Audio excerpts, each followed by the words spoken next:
Good evening.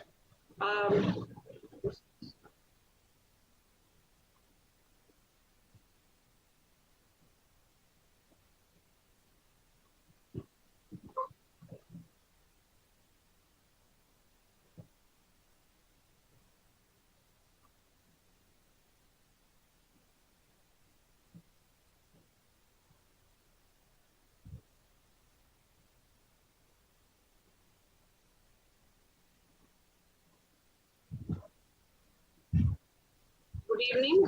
So in today's class, we'll be seeing in a brief introduction about the craniofacial development and diseases associated with the jaw bones. Okay. So before we go into the developmental disorders affecting the jaw bones, we will see in a brief introduction about the prenatal development.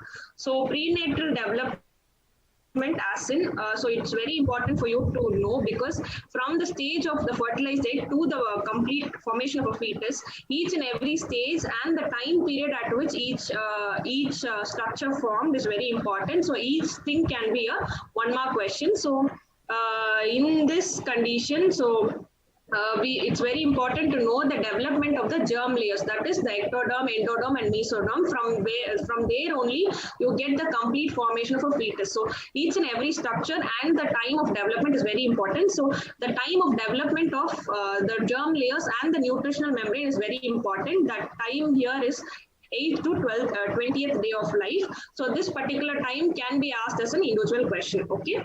So moving on to the derivatives. So ectodermal derivatives, as we all know, the epithelium and its associated structure glands can be developed from this derivative. Similarly, the endodermal derivative form the muscle, connective tissue and the dermis of the skin. And finally, the endodermal derivative will form the lining of the epithelial, respiratory tract and the endocrine glands. Okay, so each and every derivative and its associated structure is very important to know. So the next question here is going to be the derivative of the neuroectodermal cells. So neuroectodermal cells, from where it develops, is very important, because all the structures related to the tooth and the jaw bones have a major. So it is very important.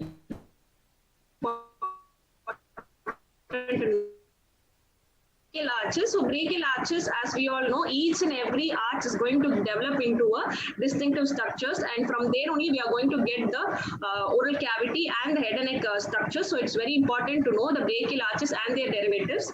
So similarly, the pharyngeal arch. So this pharyngeal arch is also important, because a lot of structures developing from these arches giving rise to the oral cavity structure. So I've just summed up what are the arches giving rise to which structures. Okay, the arch and their development and the structures to which they are developing is very important, and also the nerves and arteries associated with each arch can be an individual question. Okay. So moving on to the pharyngeal pouches, these also have a distinctive derivative. So each and all the 5 pouches will give rise to a few structures. So all these structures should be memorized, because all these can be an individual MCQ. Okay. Then moving on to the development of mandible. So mandible as such is a very distinctive structure, because it has a scaffold or a cartilage before the bone actually develops. Okay, this Merkel's cartilage is going to act as a it's going to be a scaffold or a guiding thing in order for the mandible to develop from it. Okay, it is going to have a shape from where the mandible is going to develop, and the structures associated with mandible is also going to form around this Merkel's cartilage. Once the function of guiding the mandibular development is done, this Merkel's cartilage will degenerate. Okay, once they degenerate, the mandible is going to completely develop. So the main important structure here is the Merkel's cartilage. From there only the mandible is going to develop. But in case of maxilla, it's not the case. Maxilla, it's not having any cartilage as such, but it just develops as a bone. Okay, so with this introduction, development of face as such,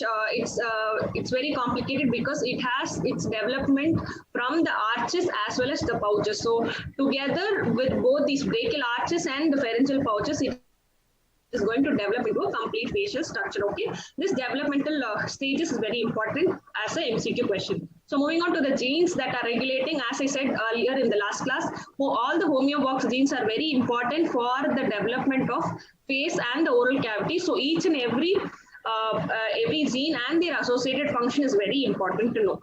So moving on to the developmental diseases of the jaw bones, the first thing is going to be agnathia or otocephaly. So the other name for all the developmental condition is very important MCQ. So agnathia is complete absence of the mandibular bone, or it can otherwise called as otocephaly, because of the improper development of the mandible and other facial structure, the patient is also going to present with the smaller size or the improperly developed ears. Okay, so in this condition, the patient is going to have a smaller size mandible or the complete absence of mandible. Okay, so this patient, this is a lethal condition because this patient cannot survive without the mandibular formation. The baby is usually a stillborn baby. Okay, so this condition is very rare. Okay, many genetic abnormality or the familial history can also give rise to this particular condition. Just have to know about the name and what are the defects associated with it. Okay, then the types of or classification of agnathia is given by Richard et al. In 1988. In this,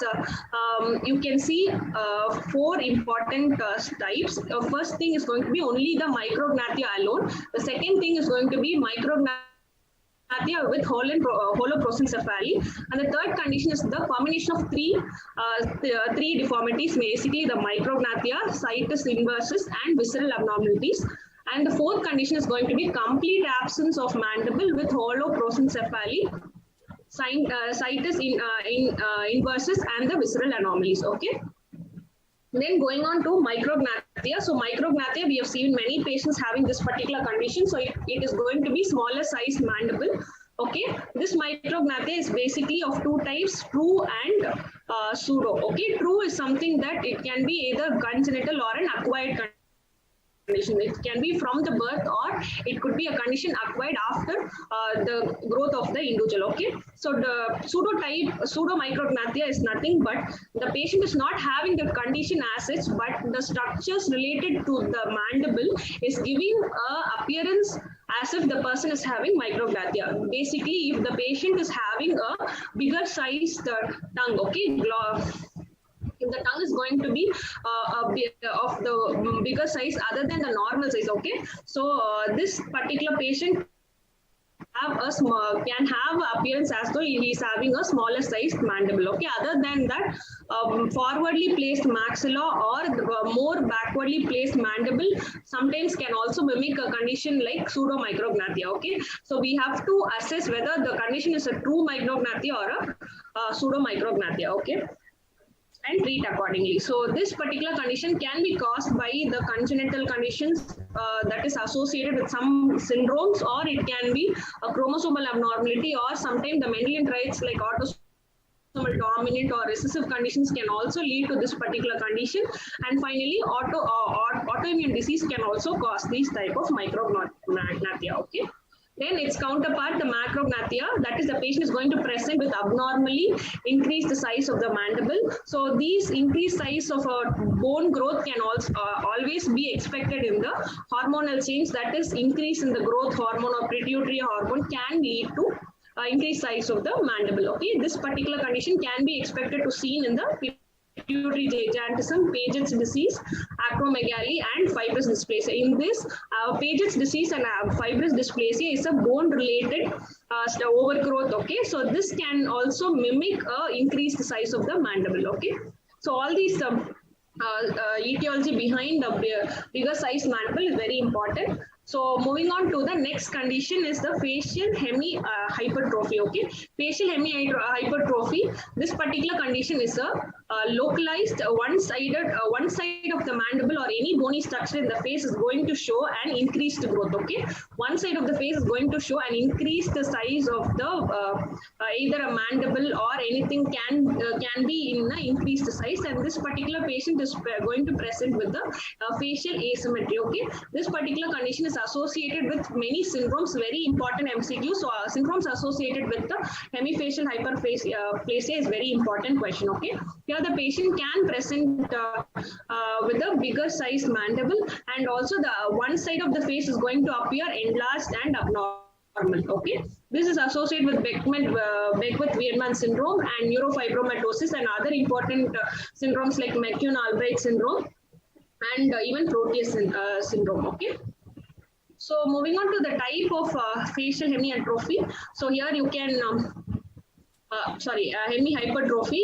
Here you can see the patient with a half side of the body affected, or the patient may have parts affected contralaterally or ipsilaterally, same side or the opposite side can be affected. So this is in regard to the entire body. Okay, coming to the simple hyperplasia, only one bone is involved, it is going to have an hyperplastic condition. Okay, so other thing is the hemifacial hyperplasia. So in this, one side of the face is going to have some abnormality. Okay, that is the one side of the face is going to appear larger. So okay, the size of the organ or the affected bone is increasing. So all the three types is very important: complex, simple, and hemifacial hyperplasia. Okay, moving on to the other part of this particular condition, that is facial hemiatrophy. That is one side of the face is defective. So in this condition, you can see the patient is going to have a smaller sized mandible or any bony structure as such. So patient is going to have a similar condition, like the patient is going to show some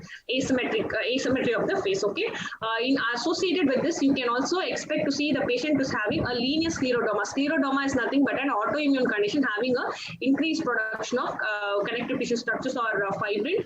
So this patient is going to show linear scleroderma, which is very common in children. Okay, it can also be an MCQ question.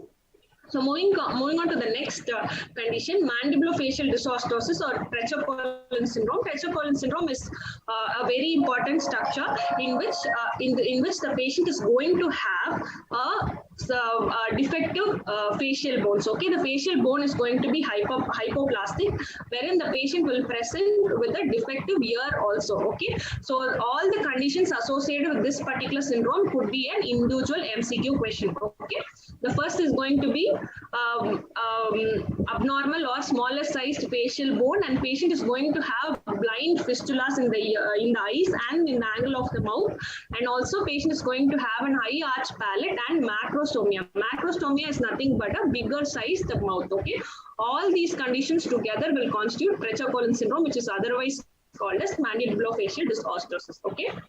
Then moving on to the very important structure, a very important syndrome, which is nothing but the Peary-Robin syndrome. This Peary-Robin syndrome is not only a syndromic condition, but it's otherwise called as a sequence. Okay, because of something, three different conditions that is happening. Okay, because of the smaller size, I will just explain in detail. Because of the smaller size of the mandible, the patient is going to have the tongue being placed in between the palatal shelves. Okay, because of this placement, later the person will develop a cleft palate. Okay, so it is going to be a sequence. Because of the smaller size of the mandible, the patient is unable to lodge his or her tongue in that proper position, and it is going to prevent the palatal shelves from fusing with each other. Okay, as we all know, the palate is going to develop by fusing with each corresponding palatal shelf and also with the premaxilla. Okay, all these has to happen in order to form the palate. But once there is a hindrance to this, these two palatal shelves cannot fuse, leading to the formation of a cleft. So in this condition, because the tongue is not residing to its normal position, this particular cleft is happening. Okay, so this sequence is very important. How Peary-Robin is happening and what are the changes that you are expected to see in this patient is very important. Okay, so smaller sized jaw leading to the improper residing of the tongue from its position leading to the improper closure of the palatal shelf, so leading to cleft finally. Okay, all these things should be noted because it could be an individual MCQ as such. Okay, so moving on to the theories that are associated with this particular condition is mechanical theory, neurological maturation theory, and rhomboencephalic or dysregulation theory. So all these theories just say mechanical theory is the theory which I explained earlier. Because of the improper residing of the tongue, the patient is going to develop a cleft. Neurological maturation theory just states that because of some form of neurological defect, the patient is unable to have a matured structure and which is leading to the cleft formation. And rhomboencephalic theory is just stating that there is some defect or there is some defect in the sequence that is happening in the rhomboencephalic new regulation. So this particular defect in the rhomboencephalic sequence, some form of defect is forming. So all this theory just states that because of this particular condition, the cleft is going to develop. But the most accepted theory here, it is going to be the mechanical theory. Only because of the tongue's inability to recede down, the patient is having a cleft formation. Okay, the important thing here is that a patient develops a cleft because of this mechanical theory, which I explained earlier. Okay.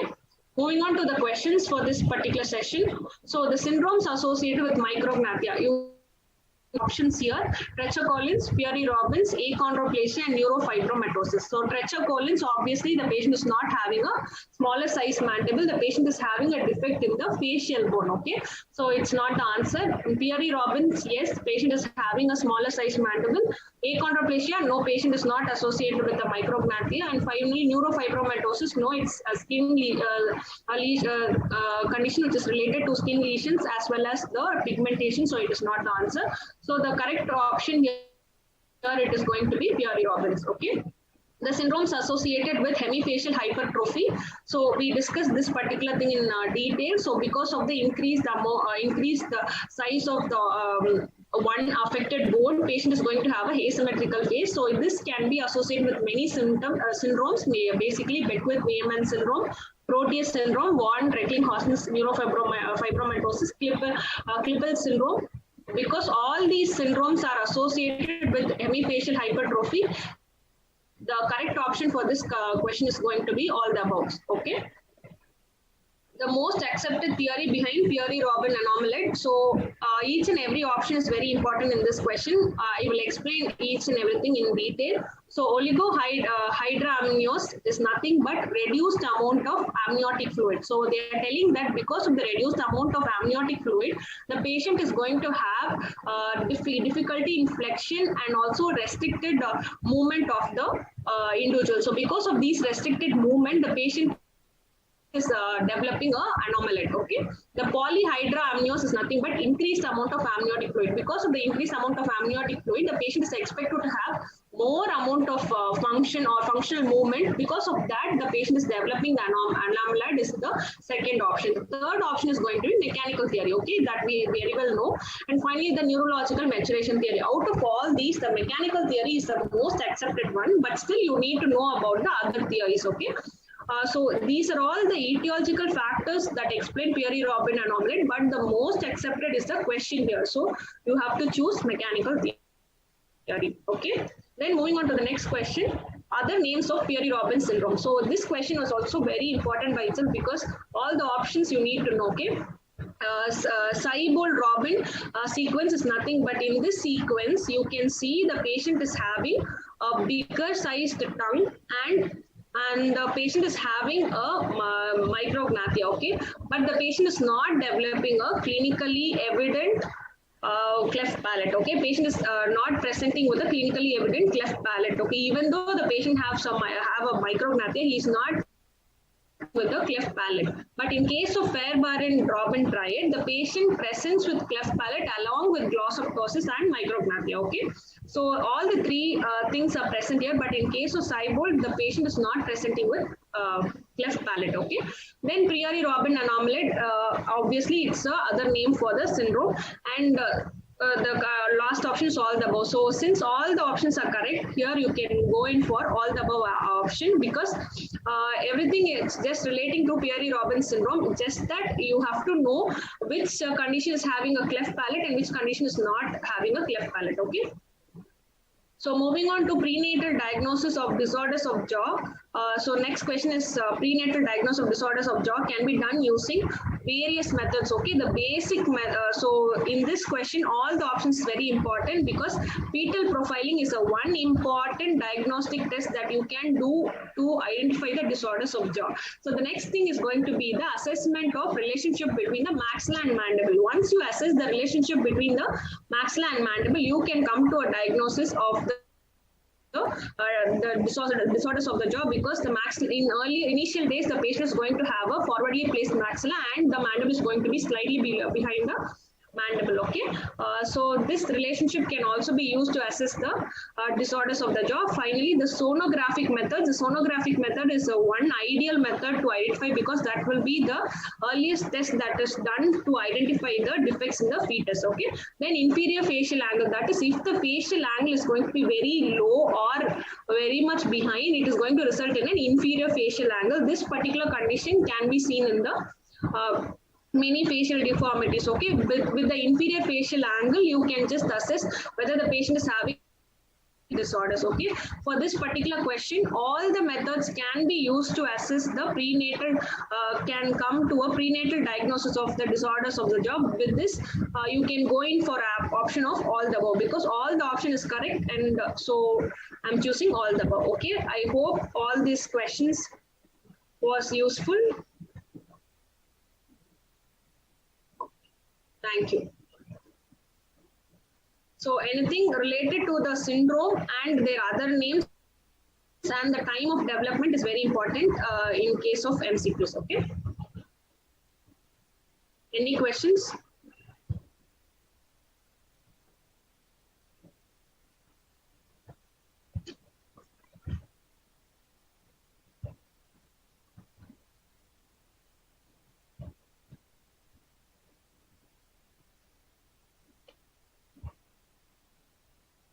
Okay, thank you.